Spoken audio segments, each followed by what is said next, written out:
ಕೇವಲ ಬೆಂಕಿ ಕಡ್ಡಿಗಳಿದ್ರೆ ಸಾಕು, ಮನೆಯಲ್ಲಿ ಇನ್ಮುಂದೆ ಒಂದು ಸೊಳ್ಳೆ ಜಿರಳೆ ಹಲ್ಲಿ ಕೂಡ ಇರೋದಿಲ್ಲ, ಮನೆಯನ್ನು ಬಿಟ್ಟು ಓಡುತ್ತೆ. ನಮಸ್ಕಾರ ಎಲ್ರಿಗೂ. ಮೊದಲನೇ ಟಿಪ್, ಮನೆಯಲ್ಲಿ ದೋಸೆ ಅಥವಾ ಇಡ್ಲಿ ಮಾಡಿರ್ತೀವಿ, ಹಿಟ್ಟು ಉಳಿದಿರುತ್ತೆ ಅಂದರೆ ಅದನ್ನು ಹಾಗೆ ಫ್ರಿಜ್ನಲ್ಲಿಟ್ಟರೆ ಕೆಲವೊಮ್ಮೆ ಹುಳಿ ಬಂದಿರುತ್ತೆ. ಆ ಥರ ಹುಳಿ ಬರಬಾರ್ದು ಅಂದರೆ ಈ ಒಂದು ಸರಳ ಟಿಪ್ಪನ್ನು ಪಾಲಿಸಿದ್ರೆ ಸಾಕು. ಏನಂತಂದರೆ ದೋಸೆ ಅಥವಾ ಇಡ್ಲಿ ಹಿಟ್ಟಿಗೆ ಒಂದೇ ಒಂದು ಹಸಿರು ಮೆಣಸಿನ್ಕಾಯನ್ನು ತೊಟ್ಟನ್ನು ಬಿಡಿಸಿ ತೊಳೆದು ಹಾಕಿ ಇಡೋದ್ರಿಂದ ಯಾವುದೇ ಕಾರಣಕ್ಕೂ ದೋಸೆ ಹಿಟ್ಟು ಅನ್ನೋದು ಹುಳಿ ಬರೋದಿಲ್ಲ.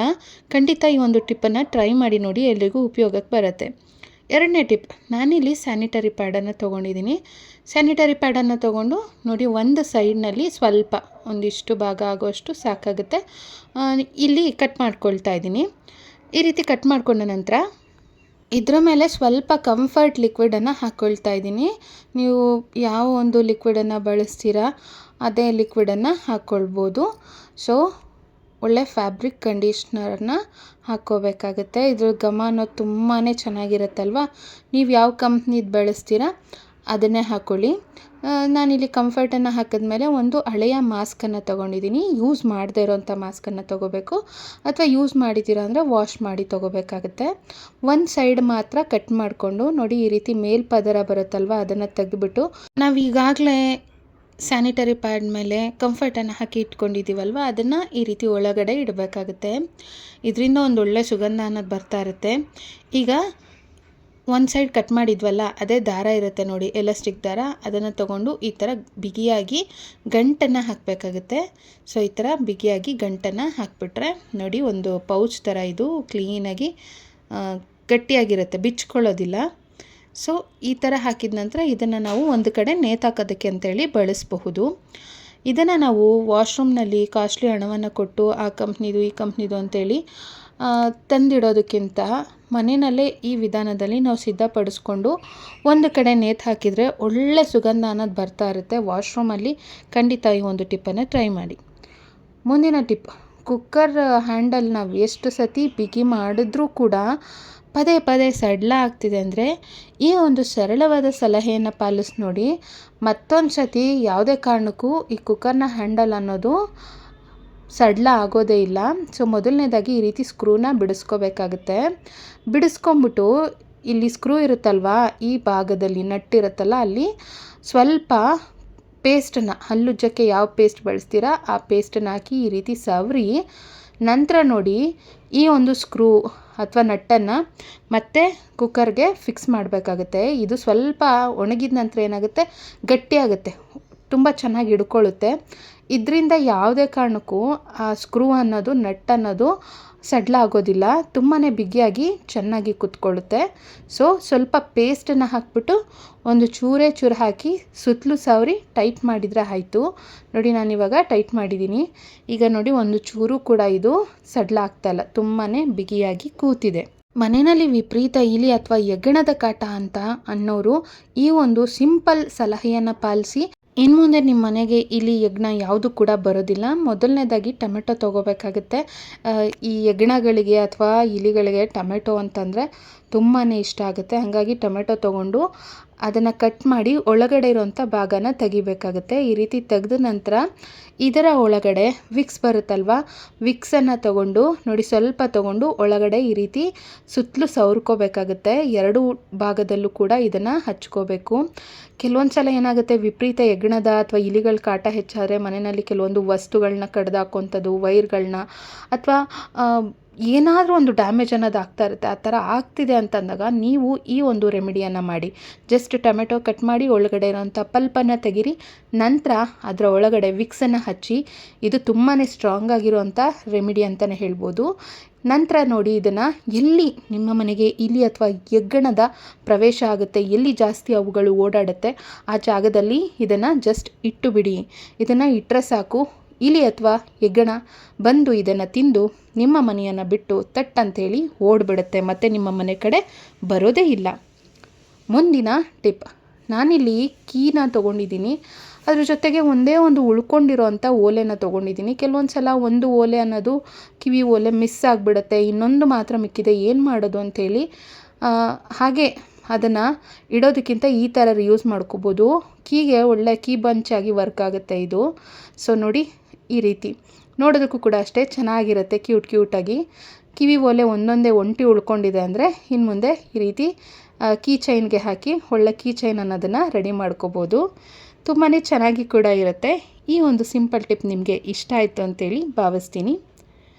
ಮುಂದಿನ ಟಿಪ್, ಸಾಮಾನ್ಯವಾಗಿ ನಾವು ಐರನ್ ಬಾಕ್ಸ್ ವೈರನ್ನು ಏನು ಮಾಡ್ತೀವಿ ಹೇಳಿ, ಈ ರೀತಿ ಸುತ್ತಬಿಟ್ಟು ಹಾಗೇ ಇಟ್ಬಿಡ್ತೀವಿ. ಬಟ್ ಆದರೆ ನೋಡಿ, ಈ ರೀತಿ ಸುತ್ತಿ ಇಟ್ಟರೆ ನೋಡೋದಕ್ಕೆ ಒಂದು ಚೂರು ಕೂಡ ಚೆನ್ನಾಗಿ ಕಾಣಿಸೋದಿಲ್ಲ. ಈ ಥರ ಇಡೋ ಬದಲಿಗೆ ಬನ್ನಿ, ಖಾಲಿಯಾಗಿರೋವಂಥ ಪೇಸ್ಟ್ ಕವರನ್ನು ಬಿಸಾಡೋ ಬದಲಿಗೆ ಇದನ್ನು ತಗೊಂಡು ನೋಡಿ ಈ ರೀತಿ ಮಡಚ್ಕೊಂಡು ತುದಿನಲ್ಲಿ ಸ್ವಲ್ಪ ಈ ಥರ ಕಟ್ ಮಾಡ್ಕೋಬೇಕಾಗತ್ತೆ. ಈ ರೀತಿ ಕಟ್ ಮಾಡಿಕೊಂಡು ನಂತರ ನೋಡಿ ಮುಚ್ಚಳವನ್ನು ತೆಗೆದು ಈಗ ಐರನ್ ಬಾಕ್ಸ್ದು ವೈರ್ ಬರುತ್ತಲ್ವ, ಆ ವೈರನ್ನು ಈ ರೀತಿ ಕ್ಲೀನಾಗಿ ನಾವು ಮಡಚ್ಕೋಬೇಕಾಗತ್ತೆ.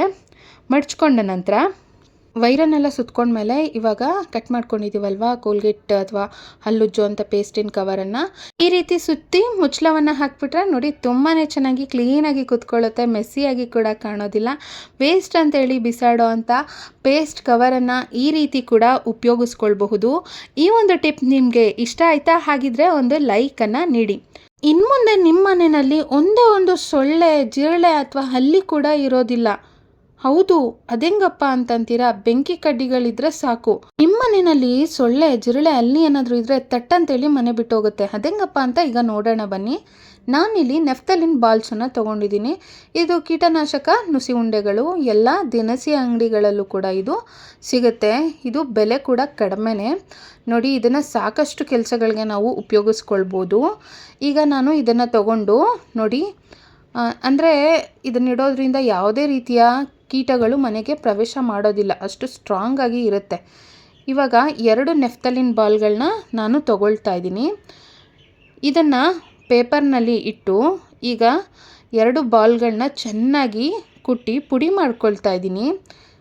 ಸೊ ಇದನ್ನು ಚೆನ್ನಾಗಿ ಕುಟ್ಟಿ ಪುಡಿ ಮಾಡ್ಕೋಬೇಕು. ಎಷ್ಟು ಚೆನ್ನಾಗಿ ಪುಡಿ ಮಾಡ್ಕೊಳ್ತೀವಿ ಅಷ್ಟು ಒಳ್ಳೆಯದು. ನೋಡಿ, ನಾನೀಗ ಚೆನ್ನಾಗಿ ಇದನ್ನು ಪುಡಿ ಮಾಡ್ಕೊಂಡಿದ್ದೀನಿ.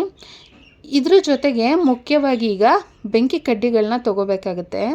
ಬೆಂಕಿ ಕಡ್ಡಿಗಳನ್ನ ತೊಗೊಂಡು ನೋಡಿ ಈ ರೀತಿ ಒಂದೊಂದೇ ಕಡ್ಡಿನ ತೊಗೊಂಡು ಅದ್ರ ಮುಂಭಾಗ ರಂಜಕದ ಭಾಗ ಇರುತ್ತಲ್ಲ, ಇದರಲ್ಲಿ ರಂಜಕದ ಅಂಶ ಅನ್ನೋದಿರುತ್ತೆ. ತುಂಬಾ ಸ್ಟ್ರಾಂಗ್ ಆಗಿರೋಂಥ ರೆಮಿಡಿ ಇದು ಅಂತಲೇ ಹೇಳ್ಬೋದು. ಅದರ ಭಾಗವನ್ನು ಈ ರೀತಿ ಕೈಯಲ್ಲಿ ಸುಮ್ಮನೆ ಹೀಗೆ ಪ್ರೆಸ್ ಮಾಡಿದ್ರೆ ಸಾಕು, ಪುಡಿ ಪುಡಿಯಾಗಿ ಬಂದುಬಿಡುತ್ತೆ. ಈಗ ಬೆಂಕಿ ಕಡ್ಡಿಯ ಮುಂಭಾಗವನ್ನು ತಗೊಂಡು ಈ ರೀತಿ ಹಾಕ್ಕೊಳ್ತಾ ಇದ್ದೀನಿ. ಒಂದು 15-20 ಕಡ್ಡಿ ಇದ್ದರೆ ಸಾಕಾಗುತ್ತೆ ನೋಡಿ. ಈಗ ಬೆಂಕಿ ಕಡ್ಡಿಯ ರಂಜಕದ ಭಾಗವನ್ನು ಹಾಕ್ಕೊಂಡ ನಂತರ ನೆಫ್ತಲಿನ್ ಬಾಲ್ನ ಪುಡಿ ಜೊತೆಗೆ ಈಗ ಇದೆರಡನ್ನು ಚೆನ್ನಾಗಿ ಕುಟ್ಟಿ ಪುಡಿ ಮಾಡ್ಕೊಳ್ತಾ ಇದ್ದೀನಿ. ಇನ್ನೊಂದು ಸತಿ ಕುಟ್ಟಿ ಪುಡಿ ಮಾಡ್ಕೋಬೇಕು. ನೋಡ್ತಾ ಇದ್ದೀರಲ್ಲ, ಚೆನ್ನಾಗಿ ಈ ಥರ ಕುಟ್ಟಿ ಪುಡಿ ಮಾಡ್ಕೊಂಡ್ಮೇಲೆ ಈ ರೀತಿ ಇದು ಸಿದ್ಧ ಆಗಿರುತ್ತೆ. ಇದನ್ನು ನಾನಿವಾಗ ಒಂದು ಬೌಲ್ಗೆ ಹಾಕ್ಕೊಳ್ತಾ ಇದ್ದೀನಿ. ಪ್ಲಾಸ್ಟಿಕ್ ಒಂದು ಬೌಲ್ಗೆ ಹಾಕ್ಕೊಂಡಿದ್ದೀನಿ. ತುಂಬಾ ಸ್ಟ್ರಾಂಗ್ ಆಗಿರೋವಂಥ ರೆಮಿಡಿ ಇದು ಅಂತಲೇ ಹೇಳ್ಬೋದು. ಈಗ ಮತ್ತೊಂದು ಪ್ಲಾಸ್ಟಿಕ್ ಬೌಲನ್ನು ತೊಗೊಂಡಿದ್ದೀನಿ. ಅದಕ್ಕೆ 1 ಮುಚ್ಚಳ ಆಗೋಷ್ಟು ಡೆಟಾಲನ್ನು ಹಾಕ್ಕೊಳ್ತಾ ಇದ್ದೀನಿ. ತುಂಬಾ ಸ್ಟ್ರಾಂಗ್ ಆಗಿರೋವಂಥ ರೆಮಿಡಿ ಇದು ಅಂತಲೇ ಹೇಳ್ಬೋದು. 1 ಮುಚ್ಚಳ ಡೆಟಾಲನ್ನು ಹಾಕಿದ್ಮೇಲೆ 1 ಸ್ಪೂನ್ ಆಗೋಷ್ಟು ಬೇಕಿಂಗ್ ಸೋಡಾ ಹಾಕ್ತಾಯಿದ್ದೀನಿ. ಬೇಕಿಂಗ್ ಸೋಡಾ ಹಾಕಿದ್ಮೇಲೆ ಸ್ವಲ್ಪ ವಿನೆಗರನ್ನು ಹಾಕ್ಕೊಳ್ತಾ ಇದ್ದೀನಿ. ನೋಡಿ ಇದು ಯಾವ ರೀತಿ ಸಿದ್ಧ ಆಗ್ತಾಯಿದೆ. ಇದ್ರ ಜೊತೆಗೆ ಈಗಾಗಲೇ ಸಿದ್ಧ ಮಾಡ್ಕೊಂಡಿರೋಂಥ ನೆಫ್ತಲಿನ್ ಬಾಲ್ ಮತ್ತು ರಂಜಕದ ಪುಡಿ, ಬೆಂಕಿ ಕಡ್ಡಿಯ ಪುಡಿ ಎರಡನ್ನು ಸಿದ್ಧ ಮಾಡ್ಕೊಂಡಿದ್ದೀವಲ್ಲ, ಈ ಪುಡಿಯನ್ನು ಹಾಕಿ ಸ್ವಲ್ಪ ನೀರನ್ನು ಹಾಕಿ ಚೆನ್ನಾಗಿ ಇದನ್ನು ಮಿಕ್ಸ್ ಮಾಡಿ ಅರ್ಧ ಗಂಟೆಗಳ ಕಾಲ ಇದನ್ನು ಹಾಗೆ ಬಿಟ್ಬಿಡಬೇಕು.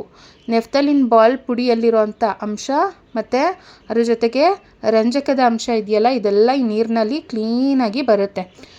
ಸೊ ಈ ಥರ ಬಂದಮೇಲೆ ಇದನ್ನು ಈಗ ಶೋಧಿಸ್ಕೋಬೇಕಾಗತ್ತೆ. ಸ್ವಲ್ಪ ಫಿಲ್ಟರ್ ಮಾಡ್ಕೋಬೇಕು.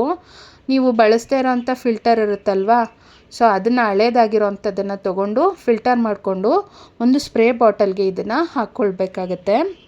ಸ್ಪ್ರೇ ಬಾಟಲ್ಗೆ ಹಾಕ್ಕೊಂಡಿದ್ದಾಗಿದೆ ನೋಡಿ, ಇದು ಈಗ ಸಿದ್ಧ ಆಗಿದೆ.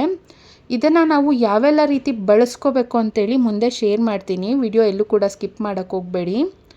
ಮೊದಲನೇದಾಗಿ ನಾವು ಸೋಫಾ, ಈ ಫರ್ನಿಚರ್ ಎಲ್ಲ ಇಟ್ಟಿರ್ತೀವಲ್ವ, ಆ ಜಾಗದಲ್ಲಿ ಆ ಸಂದಿಗೊಂದಿಗಳಲ್ಲೇ ಜಿರಳೆಗಳೆಲ್ಲ ಬರೋವಂಥದ್ದು.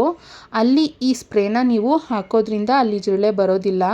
ಮತ್ತು ಸಂದಿಗೊಂದಿಗಳಲ್ಲೂ ಕೂಡ ನೀವು ಈ ಸ್ಪ್ರೇನ ಮಾಡೋದ್ರಿಂದ ಅಲ್ಲಿ ಹಲ್ಲಿ ಮತ್ತು ಜಿರಳೆಗಳು ಕಾಟ ಇರೋದಿಲ್ಲ. ಅದ್ರ ಜೊತೆಗೆ ಬಾಗಿಲ ಹಿಂದೆ ಇಲ್ಲಿಂದಾನೇ ಮನೆಗೆ ಜಿರಳೆ ಹಲ್ಲಿಗಳು ಕೂಡ ಬರೋವಂಥದ್ದು. ಇಲ್ಲೂ ಕೂಡ ನೀವು ಸ್ಪ್ರೇ ಮಾಡೋದ್ರಿಂದ ಮನೆಗೆ ಜಿರಳೆಗಳು ಅನ್ನೋದು ಬರೋದಿಲ್ಲ. ಜೊತೆಗೆ ಸೊಳ್ಳೆಗಳು ಕೂಡ ಅಷ್ಟೇ, ನೀವು ಈ ಸಂದಿಗೊಂದಿಗಳಲ್ಲಿ ಫರ್ನಿಚರ್ ಇಟ್ಟಿರೋಂಥ ಜಾಗದಲ್ಲೆಲ್ಲ ಸ್ಪ್ರೇ ಮಾಡೋದ್ರಿಂದ, ಬೆಡ್ರೂಮಲ್ಲೂ ಅಷ್ಟೇ ಬಾಗಿಲ ಹಿಂದೆ ಮತ್ತು ಫರ್ನಿಚರ್ ಇಟ್ಟಿರೋಂಥ ಜಾಗದಲ್ಲಿ, ಮತ್ತು ಬೀರು ಕಬೋರ್ಡ್ ಇರೋವಂಥ ಜಾಗದಲ್ಲಿ, ಜೊತೆಗೆ ಮಂಚದ ಕೆಳಗಡೆ ಎಲ್ಲ ಸ್ಪ್ರೇ ಮಾಡೋದ್ರಿಂದ ಯಾವುದೇ ಕಾರಣಕ್ಕೂ ಒಂದು ಸೊಳ್ಳೆ ಕೂಡ ಇರೋದಿಲ್ಲ, ಒಂದು ಜಿರಳೆ ಕೂಡ ಇರೋದಿಲ್ಲ, ಹಲ್ಲಿ ಕೂಡ ಇರೋದಿಲ್ಲ. ಇದ್ರೂ ಕೂಡ ನಿಮ್ಮ ಮನೆಯನ್ನು ಬಿಟ್ಟು ಓಡುತ್ತೆ, ಅಷ್ಟು ಸ್ಟ್ರಾಂಗ್ ಆಗಿರುತ್ತೆ ಈ ಒಂದು ಲಿಕ್ವಿಡ್. ನೀವು ಮನೆಯಲ್ಲೇ ಸಿದ್ಧ ಮಾಡಿಕೊಂಡು ಬಳಸಿ ನೋಡಿ, ರಿಸಲ್ಟ್ ಹೇಗೆ ಬಂತು ಅಂತೇಳಿ ನೀವೇ ಆಶ್ಚರ್ಯಪಟ್ಟು ಕಮೆಂಟ್ ಮಾಡ್ತೀರಾ. ಅಷ್ಟು ಒಳ್ಳೆ ರಿಸಲ್ಟನ್ನು ಸಿಗುತ್ತೆ. ಶ್ರೀಮತಿಯರೇ, ಇವತ್ತಿನ ವಿಡಿಯೋ ಇಷ್ಟ ಆಗಿದರೆ ಲೈಕನ್ನು ನೀಡಿ, ಶೇರನ್ನು ಮಾಡಿ, ಚಾನಲನ್ನು ಸಬ್ಸ್ಕ್ರೈಬ್ ಮಾಡಿ. Thank you all. ಧನ್ಯವಾದಗಳು.